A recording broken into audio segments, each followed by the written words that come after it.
Well, my friends, you're in for a treat. We have the amazing, the one, the only Mary Kelly of Productive Leaders, multi-best-selling author, economic expert, leadership expert, speaker Hall of Fame member. I could go on, but that would take up the whole time for our show. So instead, Mary Kelly, welcome. David, it's always so much fun to talk with you and try to add some value to your audiences. Well, let's start. I want to start with, I think, one of your favorite topics, which is economics and the economy. So I've got questions about kind of what you see as the road ahead, and then all these crazy nut jobs that assign all kinds of political nonsense to what's actually economic forces that don't care if you're blue, green, purple, orange, whatever.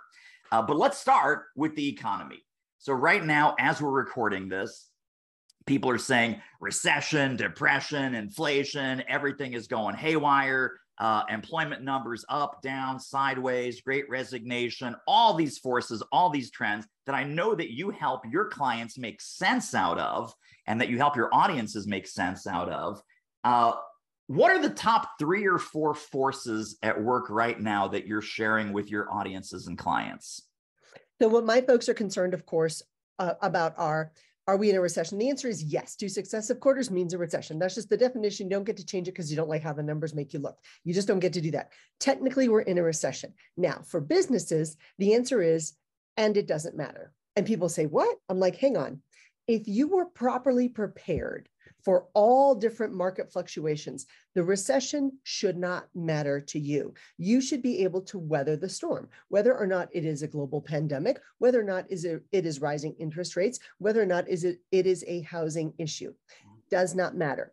My job is to help people recession-proof their business. And that means building a foundation with supply and demand so that people during times that are good, it's a little bit less work. When times are a little bit more challenging, it might be a little bit more work. But I look at it as when your clients are having issues, that's when you step up. You know, this whole time, the last 2.5 years, some of my CEOs, when I asked them what they were doing, they said, look, we're not finding new providers for what we need. We're relying on our providers to figure it out and help us out. And I thought that was really critical. And you know what? What pushed people over the edge was whether or not they were conveying what they could do for those clients. And you and I have heard it before. It is so crushing when we meet with a client that we've worked with for years and years and years. It's happened to me. They say, well, you do 360s? Yeah.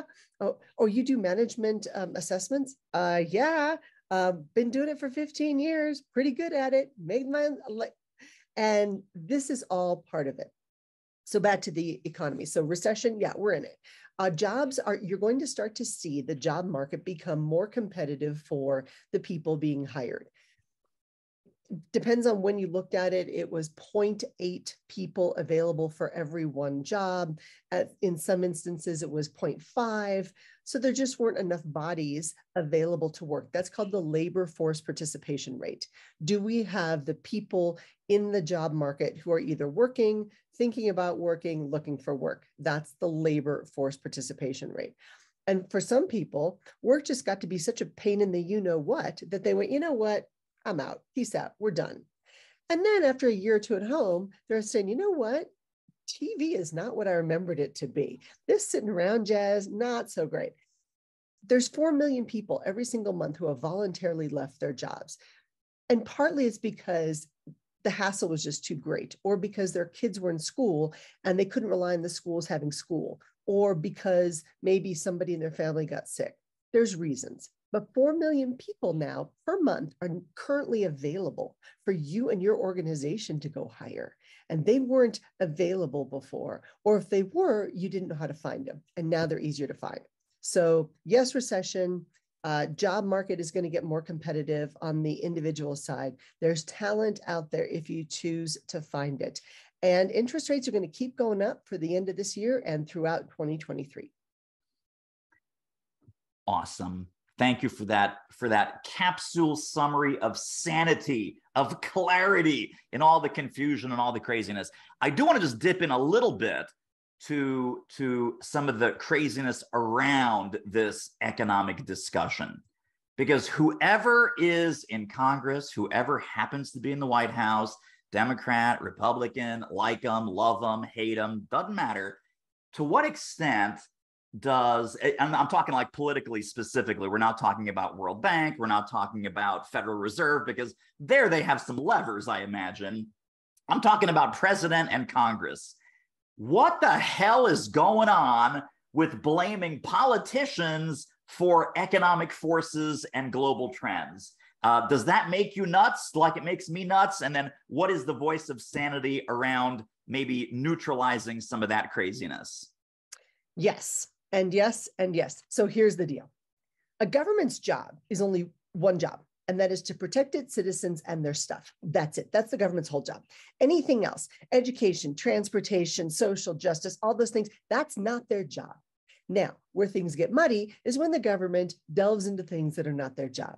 So the question is, are you safe? Is your stuff safe? You and your property, your stuff, that's it. That's a government's job. All these other things they can impact, and they impact it by government regulations. Look at the banking industry. Every time we turn around, there's a new banking regulation that people say, this is going to cost us more money now. What do we do? Governments are there as they are. The mills of the gods grind exceedingly slowly, but they also grind exceedingly small. Now, I'm not really sure what that means, except for the fact that congressional and governmental things move slowly. And sometimes it's for your benefit, and sometimes it is not. I personally like it when the government stays out of my business. I would be very happy if they would just let me alone to do my stuff. But they've made it more difficult. And here's where they've made it more difficult in a variety of ways. First, they threw out this idea of quantitative easing into the market, which was the Fed, to make sure that people felt like they had more disposable income. In reality, it was just building up a debt. Okay. We've made things more difficult in the medical community by putting parameters on reimbursables. So for example, in many places, if you're on Medicare and Medicaid and you need a drug, well, it actually costs the pharmaceuticals money to give you that drug because of reimbursables. So, and you know that. So some of these things are just more difficult, government regulations. And then this whole idea of blaming Russia for our oil problems is patently the stupidest thing ever. Here's why. We have enough oil in this country to last us for another 2,041 years. Russia only supplies 3%, and that was mostly in products anyway to us. And mostly the only reason we get oil from other nations is because of something called the Jones Act, which makes it more difficult. And we did this to ourselves, to move our oil around the United States by ships. We just made it more difficult. So there's issues where the government does make things more difficult. And again, the answer on that is, got it. That's the playing field. So then the question is, how are you going to play on it and win anyway? Last question in the political arena anyway, and this goes back to Bill Clinton and the campaign and everything, right? It's the economy, stupid, right? Yeah. So you talk about the economy, you take credit for the economy. Hopefully when the economy's in the toilet, you're able to blame someone else for the economy and get it off of you. To what extent, you know, and this is kind of another kind of political thing. It's like, are you better off now than you were before? You know, are we, I mean, where are we going? Are we better off? Spending power, gas prices, cost of living? Where's all of that going? And then is it really the economy, stupid? Whatever that means, whatever the hell that means. Yeah, we're not better off than we were a few years ago for most people. Now, keep in mind, for 2.5 years, a lot of people sat around, didn't work, and got paid anyway. And this created a savings glut that people now are drawing on. And then they're mad that they're drawing on that. But hang on, you weren't working to get that money anyway. Now, for the people who are working the whole time, they're a little bit angry, and they kind of have good reason to be angry.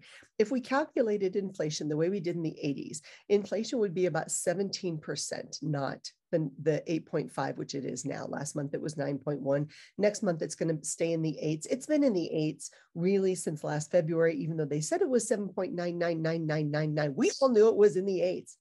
So the issue is we're not better off because the average American job has only increased wages and salaries by 5.6%. And that's the average. Keep in mind, transportation up 15%, hospitality, hotels, 15%, government workers, 3%. Lots of other things, 3%. Medical reimbursements for doctors, physicians, nurses, 3%.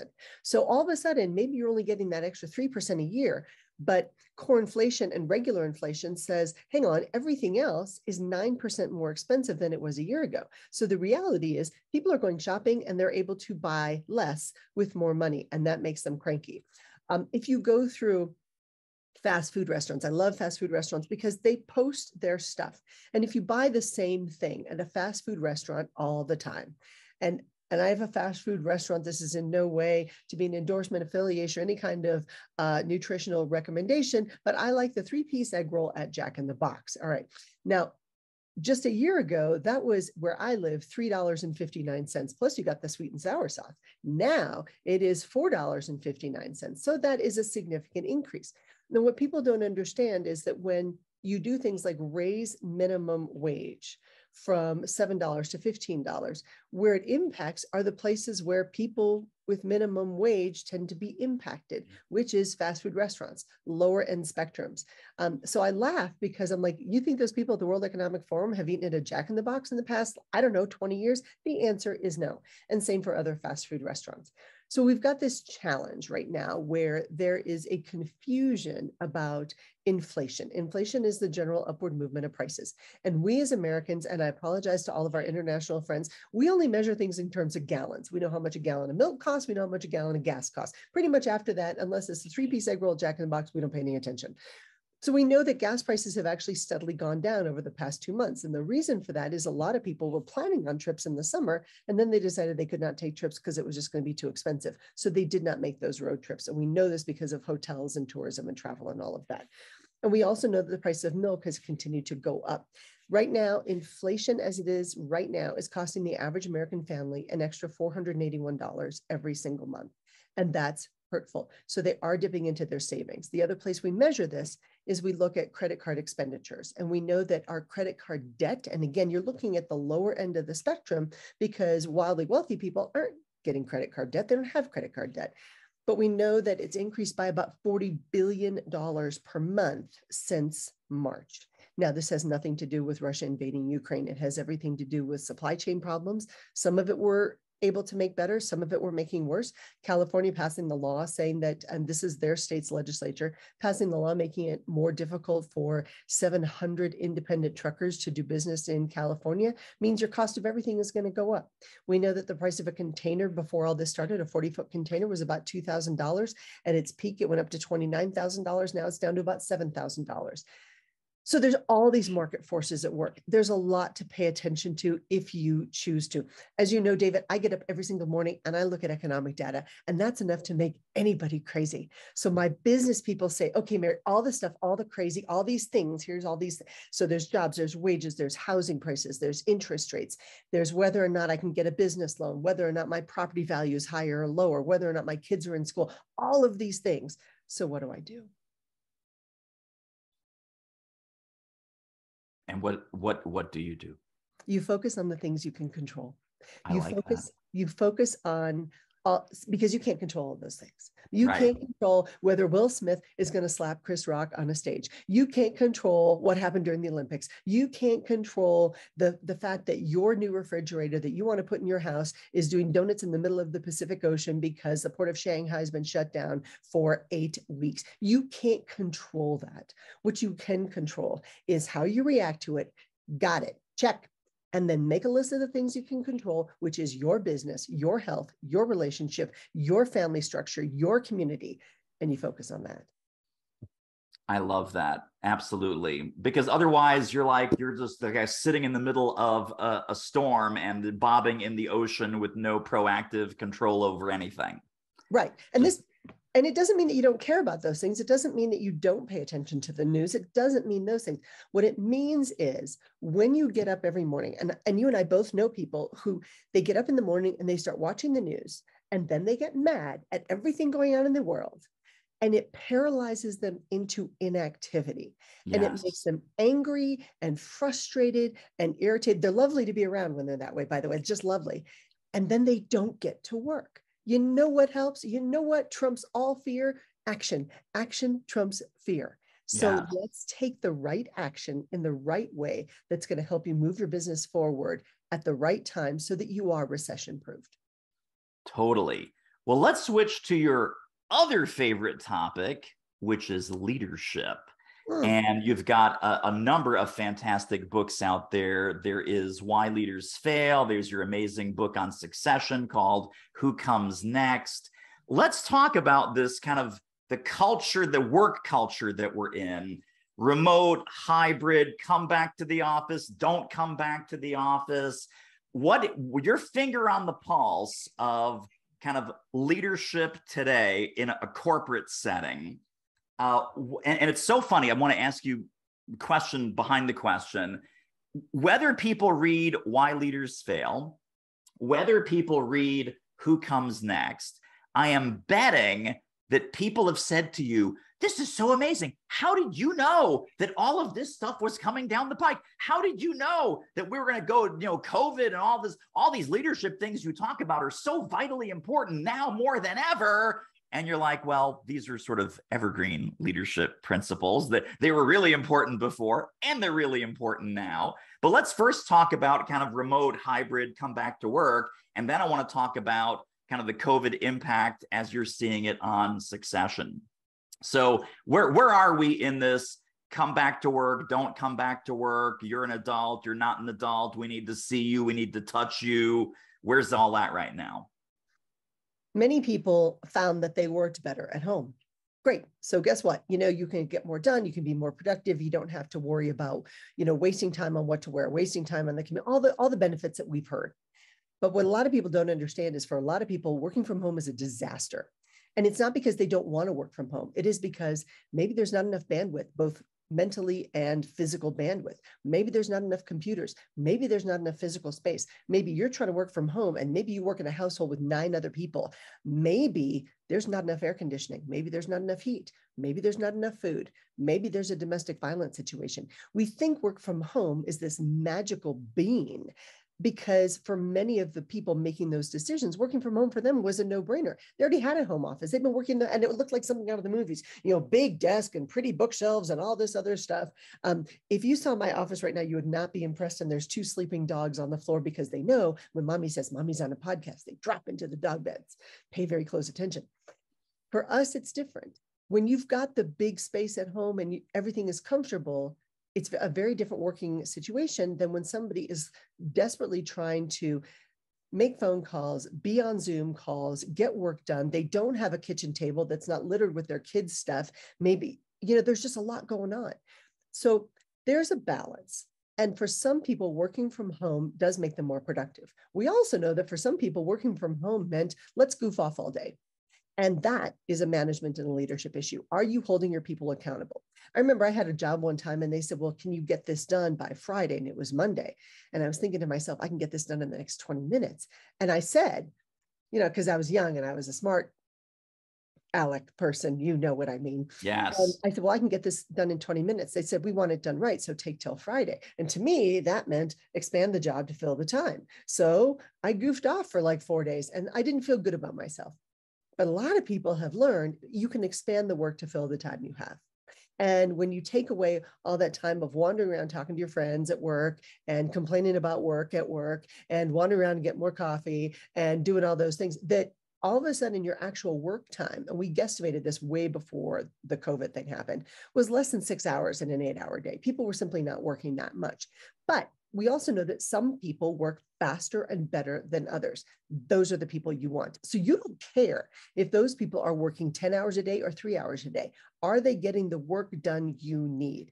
And so part of that, like with my architects, certain drafting projects, for example, take some people a very short amount of time, but other people, it takes a much longer amount of time based on their experience. Well, the great thing about working from home is it's a pay per experience thing. If you can get this project done in less time, then that's fantastic. And you can then move on to other things, which is great if you're the solopreneur or you own the firm. But if your people have said, well, David allocated 8 hours to this and it took me 3. So now I'm just going to go to the gym. I'm going to go work out. I'm going to go to the grocery store. And I'm going to take my dog to the walk. I'm going to go pick up my kids from school, maybe go coach Little League. Well, all of a sudden, it begs the question, does David really care? If the work was done properly in 3 hours, not 8, does David really care? So it comes down to the question of what are you paying for and what are you expecting? Now, at work, sometimes there's all those other jobs. In the Navy, we call it all other jobs as assigned. So every single job you had, it didn't matter what your job was. There was this little caveat at the bottom that said, and all other duties as assigned. See, when you're working from home, you don't get those. And this is why people are rewarding people who show up to work, because there's all those other things that need to happen to make the business go. And this is why there's now this dichotomy. Wait, hang on. So I always loved, I posted a sign one time at one of my workplaces. I said, there's a special place in heaven for the people who refill the coffee machines and make the coffee every morning. And then, work from home, people would show up and they're like, does anybody know how to replace the ink in the copy machine? I think Joe Bob used to do that. We don't have it. Like, it's all those other things that make things go. And it's those niceties. It's who plans the holiday party. It's who plans the birthdays. It's who reminds people of all the great things that we're doing, who walks around making people feel good. See, that's what's missing in the work from home world, which is why many people working from home say that they feel lonely and disenfranchised and left out. Well, they are left out to a certain extent. Now, if you are in that position where you do need to work from home, you do have to make more of an effort to not be left out. It means you got to show up once in a while. You got to pay attention. Gartner came out with a study and they said very recently that the hybrid workplace is a struggle because leaders and managers still don't know what to do. And that's frustrating like crazy to me, because I'm like, hang on, we've been doing this for over 2 years. We should be good at it by now. And please, by the way, take it off your website that says, due to COVID-19 and the protocols, our response time is slower than average. No, we should be better than average. So stop making excuses for why you are bad. The second part of it is managers and leaders, in an effort to be fair, don't have the ability to flex, and that has got to change. So it's an HR problem on how do you give people the ability as leaders and managers to flex for their teams when you don't have a policy and you don't know what you're doing. So this all means getting people at a table going, okay, what can you do? What can you do? What can you do? What do we need to do? Oh, by the way, Joe Bob has to work from home because, and people go, got it. But then you make that transparent to everybody else. So they know why Joe Bob isn't in the office. You don't just say, well, we like Joe Bob best and therefore they get to work from home, or, we're penalizing Sally because she has to come to work. You have to make it transparent and you have to give people the why. I know, crazy idea. But the other part of it is we've also realized that we don't necessarily need the big honkin' corporate HQ. We don't need that. I was very recently at the State Farm headquarters in Bloomington. So I went to the mothership, and this wasn't that long ago, and it was still pretty darn empty. This brand new, beautiful place, and it's kind of empty, like you're walking through and it's really, really quiet. I'm like, well, what's going to happen here? And I do think that they're going to, I think they're going to turn some of these conference spaces into a gym. I don't know, bring the local basketball team. It's a huge building. What are you going to do with all this space? If you've got people who are producing at home at the numbers that you want, and maybe even better, then do they have to come to work if they don't want to? And then partly, see, this is hard for my older managers. The fact that we would ask people, do you want to for work? See, in the old days, it was, you'll do what I tell you to do and you'll like it. And then we'll give you a paycheck and you'll like it. But now it's how, I think the questions we have to ask, David, are things like, how and where do you best work?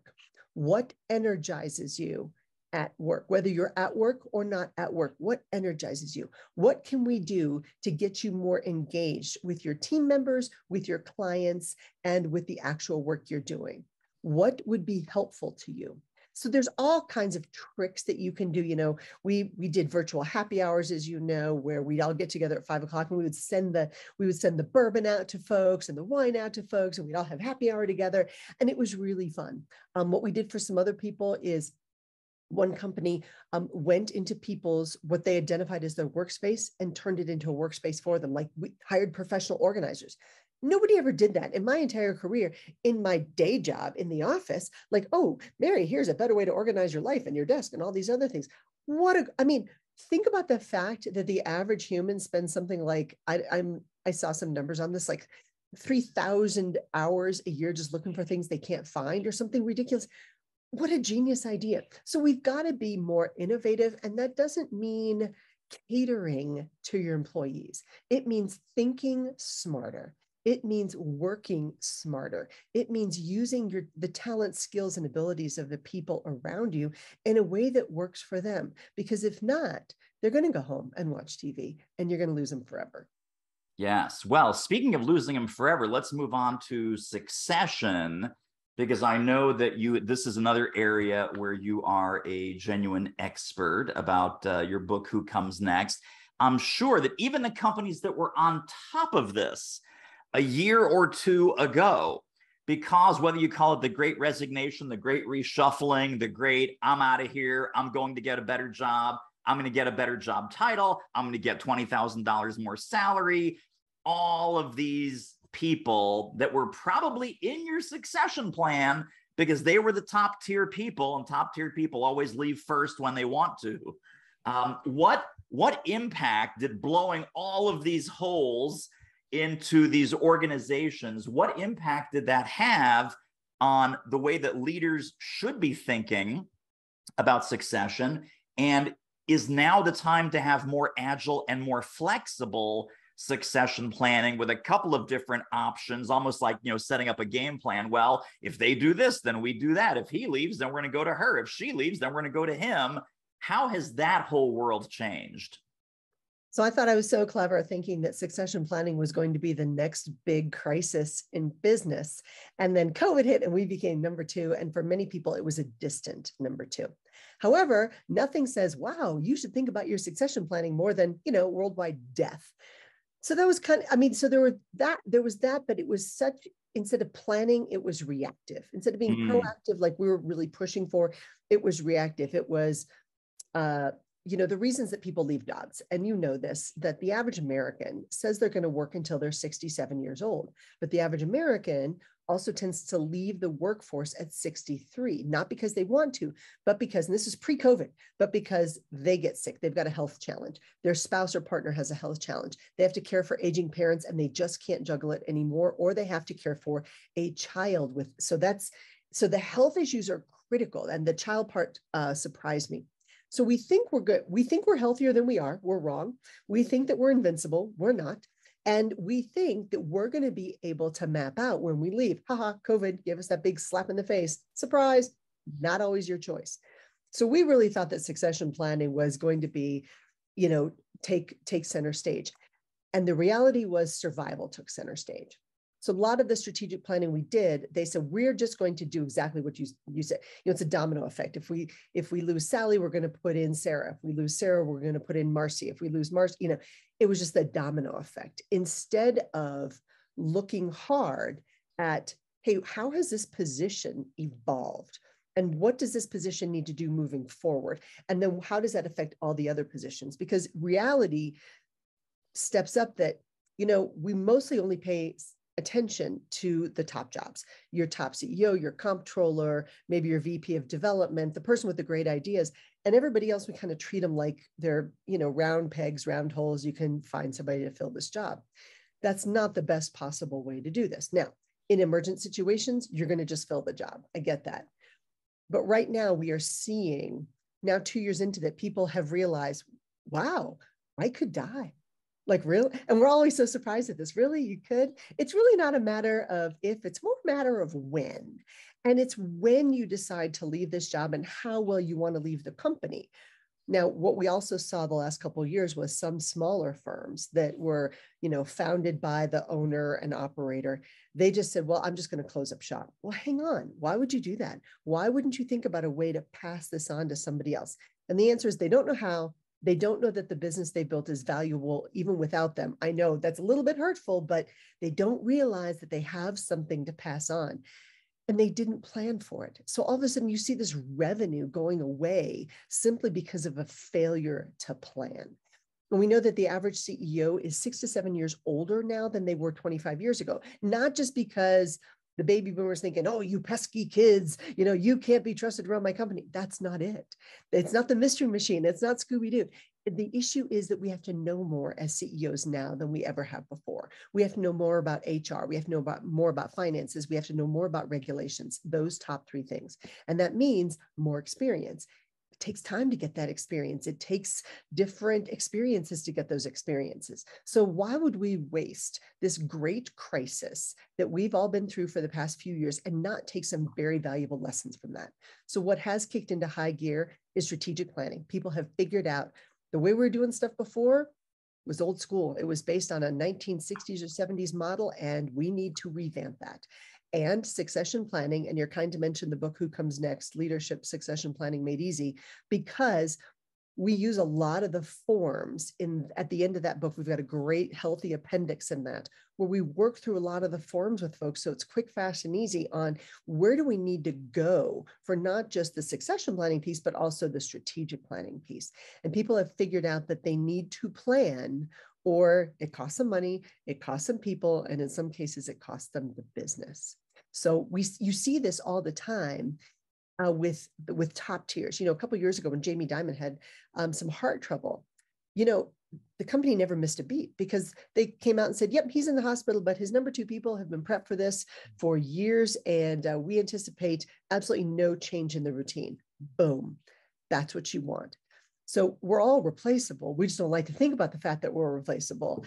And we have to make sure as leaders, not only we understand that we're replaceable, but we are planning for the eventual replacement. And this all means evolving our business and making sure that we're moving forward again in the right way and not doing things that happened years ago. If you're nostalgic for 2019, back to the way we used to do things, I just kind of throw up my hands and go, I can't really help you that much because we need to be looking at the future. Yeah. Wow. So powerful. Absolutely. Well, in our last few minutes, I would love to peel back the curtain, go behind the scenes in the Mary Kelly empire, and tell us what are the investable opportunities in your world. I know there's speaking. I know there's coaching and advisory services. I know there's this amazing mastermind program that you've put together with a couple of really cool, smart people. Give us the engine, if you will, of the Mary Kelly empire, and what are the various services and the ways people can connect with you and invest with you. Thanks. So the content drives everything. The content is the original research that we do. It's my 25 years experience in the Navy, as well as 30 years teaching topics that a lot of people like to ignore.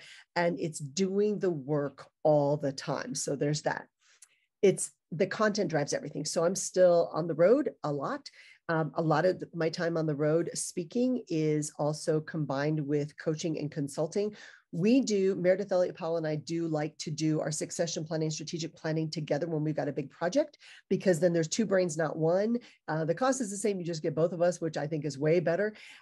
It's about a year program. When a company says, we need help with our succession planning, it turns out to be this big, but it's really generally this big. So we say, we would like to give you the quick, hot, fast, dirty answer to this. But if we do this right, it's probably going to take about a year. But it's pretty cost effective and we work fast. And the idea is you get this amazing path forward. You get everything mapped out for you. So that's really great. I've got some people who just called me. I had to go out late yesterday. Financial firm, super successful. She said, I need tweaks. And I said, great, you can hire me for 1 hour. You book it and 1 hour and we are in and out, and you call me when you need another one. I've got one group that they call me every January for 1 hour. They say, okay, we'll talk to you next January. I have a credit union and they bring me in for 3 hours once a year. And they say, okay, we're good for a year. We'll call you if we need you. See you next year. We'll plan on it. So I love that because there is a consistency and there's an accountability. But I like to think that in that 1 hour, that 1 3-hour block, I give them so much to work on. And we record it. They take notes. We do all the things and they go, got it. And then they check in with me and they go, okay, we just had a question on this. What about this? Okay, thanks. We're back running. So I love that because it's kind of like an Olympic athlete training. And I get to kind of be the coach. And I'm like, you're doing great. Just keep running. You're doing great. Just keep running. I'm behind you. Just keep running, keep going, and lift your arms a little bit and lift your knees a little bit and push your face forward a little bit. Like those little tweaks, especially when things are going well, is critical. And then for some organizations, they need just an overhaul. Maybe it's a firm that was built in 1970s. Okay, how are we going to do that in a way that makes your people happy to see me when I show up and not, oh no, that woman is here. So the idea is in the coaching world, I work very hard to make sure that whatever I bring in, it's a 10 times revenue growth. So everything's 10 times. In Silicon Valley, if you're going to do something, it's 10x. And that's how I am too. If you can't get that rate of return in a fairly limited time of 10x what I do, then one of us is doing something wrong. So I'm still speaking, I'm coaching, I'm consulting, I facilitate masterminds, I facilitate conferences. I love all of that. And at the heart of it, David, as you know, I think we're just so lucky to be able to serve our clients. And I love my solopreneurs. I love my entrepreneurs. I love my people who, I just consulted with a guy who runs a hair salon. So he has a couple chairs and they pay rent. And he says, how do we make this better? And I said, oh, here's 23 things right off the top of my head that I didn't even think about where you can now increase your traffic, increase your profits, not just revenues. It's easy to increase revenue. Profitability is where I focus on. It's what are you taking home after you pay all your costs and your taxes? And he's like, oh my gosh, if I'd had this 10 years ago, I'm like, yeah, I know. So I love that, but at the same time, it's a little bit frustrating. You know me, I can't interior design your house. My brain doesn't work that way. My brain looks at a business and goes, you know, and ding, ding, ding, ding, ding, ding, ding, ding. It's just how my brain works. My dad had it too. I can't really take credit for it. You know, I went to school to get a bunch of degrees to prove that, you know, this was legit, but you know, it's what we get to do. And it's how we see things. And you do the same thing. And you know, I call you as well when I need that push forward. You're my coach too. Totally. It's that internal screen that we have that, you know, just like you said, hey, I can get this done in 20 minutes. And it's you doing it in 20 minutes is better than someone else doing it in 5 days because we just have that native ability, that native gift. Well, we could go on for weeks and weeks, and we have to have you back again. This is appearance number 2, either 2 or 3, and we have to have you back again because, I mean, we could literally talk for hours. Last couple of questions for you. If people were to take one macro level idea from our conversation today about the economy, about leadership, about life, what would you hope that one core concept for their takeaway would be? You got to play the cards you're dealt. You may not like it. You may not even like the game, but you got to play the cards you're dealt. And if you can't change it, then deal with it. Put it into another box. Focus on the things that you can control. And that's your life, your business, your planning, how you spend your time. Stop wasting your time. Stop wasting your time on things that don't matter. Stop wasting your time on things that you can't influence. Focus on the things you can. Amen. Amen. Final question. How do people get connected and stay connected to more Mary Kelly brilliance? Where can we send people, resources, downloads? What do we have? So I have a cool download. This is what I start all my clients with. It is the 12 months business accountability and success planner. It is about 60 pages. I keep mine at my desk every single day. I work through it. I drink my own Kool-Aid because it works. It increases profitability. And that, along with my downloads on my predictions for the year, I always do 22 for 2022, 21 for 2021. That's where a lot of this comes from.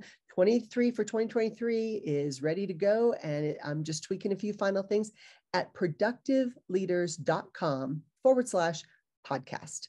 And if you go there, you can sign up and get all the goodies plus a whole bunch more. Love it. Productiveleaders.com/podcast. And the link for that and everything else that Mary talked about is right below this episode at thesellingshow.com. Mary Kelly, always a pleasure, always a gift to talk to you. You are so amazing. Thank you for being with us today. And we have to invite you back ASAP. David, anytime I get with you is just a delight in my world. So thank you so much. Have a great one.